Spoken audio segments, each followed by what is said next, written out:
নমস্কার, story officially চ্যানেলে আপনাদের প্রত্যেককে স্বাগত। পার্বতী ভগবান শিবকে বলে যে প্রভু, গীতার ৩য় অধ্যায় পড়লে কি হয় এবং এটা কেন মানুষদেরকে পড়বে, এটা কেন পড়বে, এটা পড়লে কি লাভ হবে যদি আপনি বলেন। তখন ভগবান শিব পার্বতীকে বলে যে পার্বতী, গীতার ৩য় অধ্যায় পড়লে যে কি হয় এবং তার যে কি উপকার হয় সেটা আমি একটা ছোট গল্পের মধ্যে দিয়ে বলছি। ভগবান শিব তখন বলেন যে জরা নামে এক ব্রাহ্মণ ছিল, কিন্তু ব্রাহ্মণের কোনো গুণই তার মধ্যে ছিল না। সে নেশা করত, জুয়া খেলত এবং নানা রকম বাজে সঙ্গ সে করত। একদিন সে অনেক ধন নিয়ে জঙ্গলের মধ্যে দিয়ে আসছিল। তখন একদল ডাকাত তাকে সেখানে মেরে ফেলে তার থেকে সমস্ত ধন নিয়ে চলে যায়। কিন্তু তার একটা ছেলে ছিল, সে কত দিন ধরে বাবা আসে না বলে তার খুব চিন্তা হচ্ছিল। তাই সে বাবাকে খোঁজার জন্য বের হয়। কিন্তু কিছুটা যেতেই একজন বলে যে তোমার বাবা তো মারা গেছে। তখন সেই ছেলে ভাবে তাহলে তো বাবাকে গয়াতে পিণ্ড দান করা আমার উচিত। সেই সময় কিন্তু সেরকম গাড়ি ছিল না। তাই সেই ছেলে গয়ার উদ্দেশ্যে সারা দিন হাঁটত আর রাতে যে কোনো একটা গাছতলায় সে বিশ্রাম নিত। আবার সকাল হলে সে হাঁটা শুরু করত। এইভাবে সে গয়ায় যাচ্ছিল। এইভাবে সেই ৯ দিন চলে যায় এবং ৯ দিনের দিন যেই গাছটা সে বিশ্রামের জন্য বেছে নেয়, সেই গাছটার নিচেই তার বাবাকে ডাকাতেরা মেরেছিল। কিন্তু সে তো তা জানে না। কিন্তু জরার ছেলের একটা অভ্যাস ছিল, সে প্রতিদিন শোয়ার আগে গীতার ৩য় অধ্যায় পাঠ করত।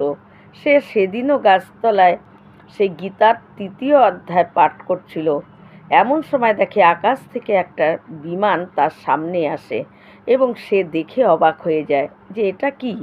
তখন দেখে ৪ হাত একদম বিষ্ণুর মতন দেখতে একজন তার সামনে দাঁড়িয়ে আছে। সে তখন বলে যে আমি তোমার পিতা, তুমি আজকে এই গাছের নিচে গীতার ৩য় অধ্যায় পাঠ করেছ, তাই আমার আজকে মুক্তি হয়ে গেল।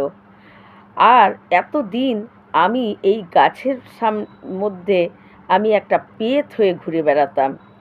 তোমার এই পাঠের জন্য আজকে আমি মুক্তি পেয়ে গেলাম।